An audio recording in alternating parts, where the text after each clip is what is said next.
Hi everyone, this is a short video about how to sit for meditation. So first of all, the most important thing to understand about your meditation posture is not so much the position of your legs, but rather the position of your spine. The position of your spine is the most important thing. You need to be able to get your spine in a position that is straight relative to how straight your spine is when you're standing up. So you want all the natural curves in your spine, especially your lower back, so that when you're sitting down, it's pretty close to the same position as when you're standing up.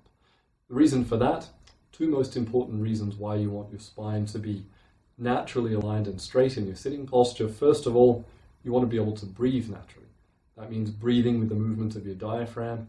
If you're sitting slumped, chest caved in, abdomen compressed, you won't be able to breathe comfortably, and your mind will get disturbed, your mind will get foggy in your meditation. So you want to be able to sit up nice and aligned and relaxed so that you can breathe naturally.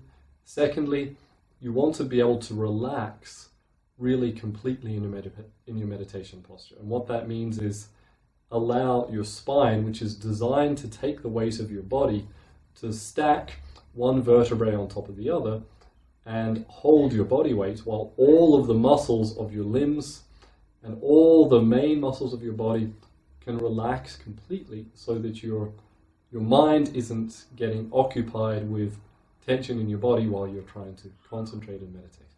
So that's why you want to be able to sit with a straight spine. Don't worry too much about the position of your legs, the position of your feet. That's a secondary consideration. So then how to get a comfortable sitting posture with your spine naturally aligned. Best way to start is actually by standing up and just feeling your spine when you're standing up. So I'll stand up for a moment and just show you what you want to feel for.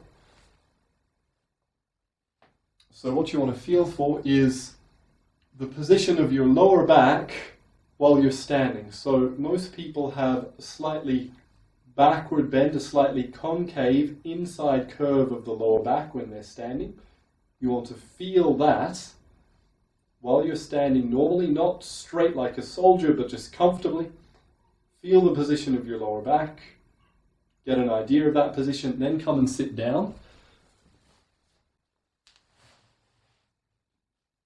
And sit however you like, and then feel again the position of your lower back. And this is the way we train everyone from the first moment of sitting in the ashram where I trained in India to sit for meditation. So you sit down, feel your lower back. Is it different or is it the same? If it's the same or pretty close to the same, that's great. Nothing to worry about. Most people find it's a bit different. Most people find it's probably more flat, or the curve, instead of going in, being a concave curve, starts to become an outside curve or a convex curve. So if you're finding that, what that means is that your pelvis is tilting back because probably your hip joints they don't have enough movement range, they don't have quite enough flexibility, so your hip joints are not able to move as much as you're asking, your lower back is taking some of that movement and your pelvis is tilting back, lower back coming out of alignment. Right, so what you want to be able to do is just ask for less movement in your hips, and to do that, best thing to do is sit up on a support. So the support is really going to be the basis of what makes your sitting posture comfortable and easy to sit with a straight spine. Okay, so what we usually use in the ashram in India is these hard woolen blankets, folded woolen blankets. They're really great because they're firm. You don't want to sit on something that's really soft. If you sit on something that's really soft, you're going to sink down and you're possibly going to go uneven, tilt to one side, and your whole alignment of your body is going to sink.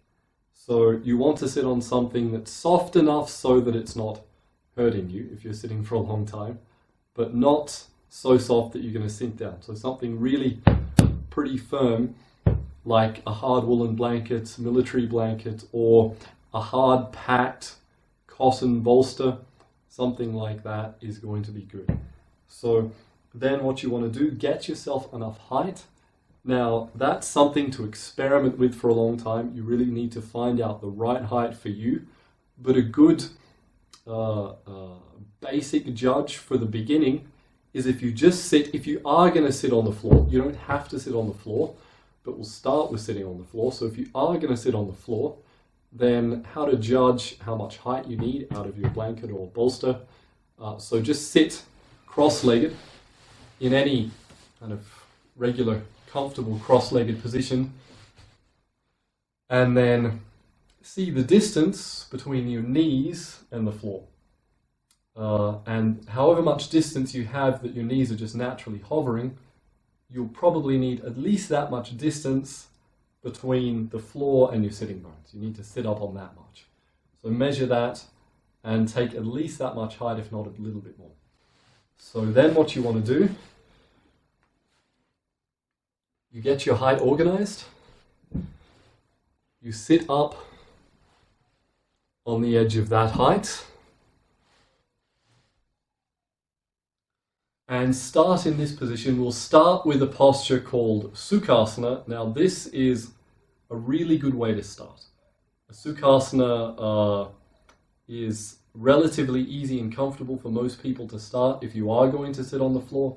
Now if you want to sit in one of the classical yoga postures like Padmasana or Siddhasana or Swastikasana, you can do that, but there's no point in trying to sit in a posture that is so challenging that it's causing you a lot of pain for your meditation. You may as well be comfortable, and if you sit for long periods of time in Sukhasana, it's actually a really good preparation for the other postures as well, if you eventually want to progress towards one of those for your meditation. So what we're going to do is start with your legs like that.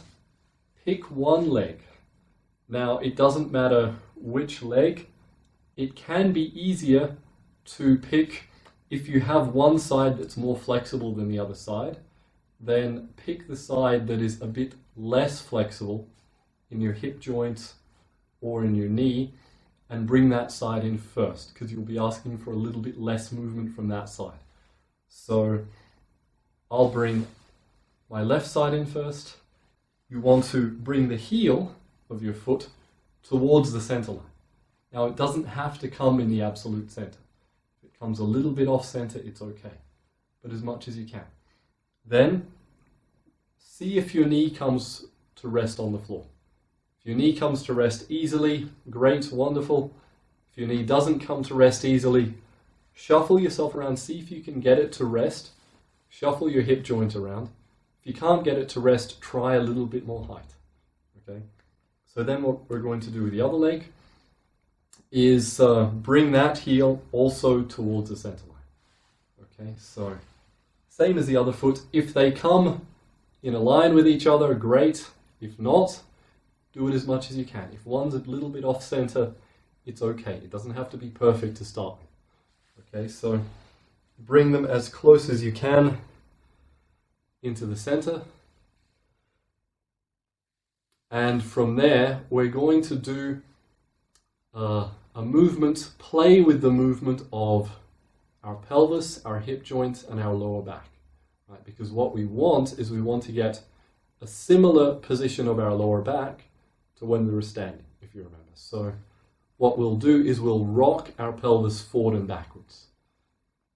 It's sometimes easier to see if you look from the side.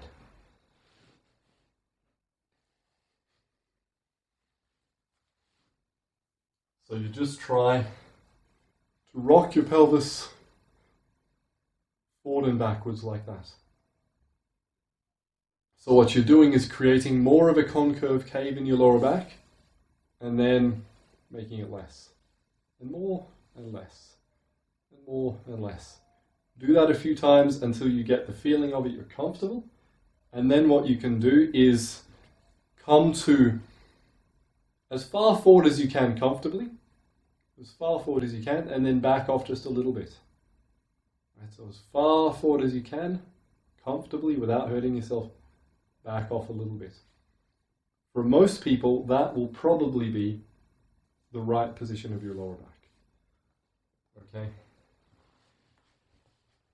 Then, from there, once you've got your lower back in the right position, then you're laughing. Then the rest is easy.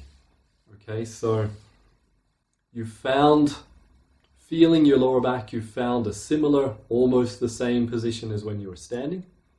Now you're just going to arrange the rest of your body.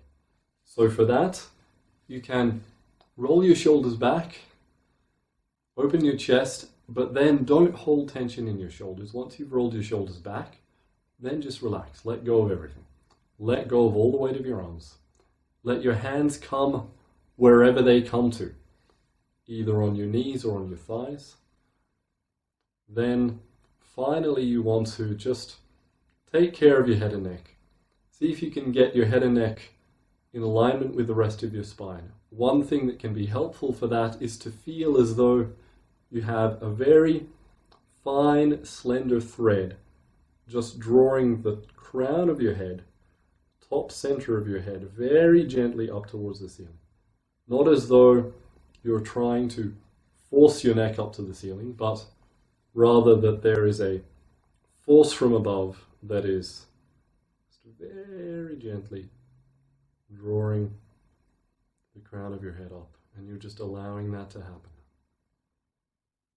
As that happens, you'll possibly feel as your neck aligns itself with the rest of your spine, you'll possibly feel your chin coming in and back a little bit. You might feel the back of your neck getting a little bit longer. So then once you've done that,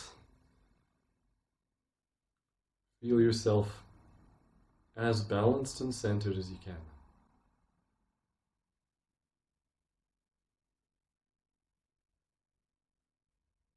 So that's the basics of how to sit. There are, of course, lots and lots of other small, fine details that we can talk about, probably in a second or third video. Position of your hands, position of your tongue, position of your eyes, mula bandha, etc. Those are all details which actually will happen in your meditation when your meditation is deepening and going well. All of those little details will actually happen spontaneously in your body. So you don't need to worry about that too much. It can be helpful to do it from the beginning if you want to. But the main thing is position of your spine again. So now, let's leave it there. I'll do a second brief video for how to sit on a chair using the same principles, because for a few people, sometimes a lot of people, sitting on the floor because of restrictions in hip joints, in knees or in ankles isn't going to be comfortable or isn't going to be possible. So sitting in a chair is a really good way to sit for meditation as well. If that's the most comfortable thing for you, sit on a chair. So we'll do a second video about that, and hopefully that will be helpful to everyone for sitting on a chair. So thank you very much, and hope it was helpful. Let me know, and wish you all balance and stillness in your meditation.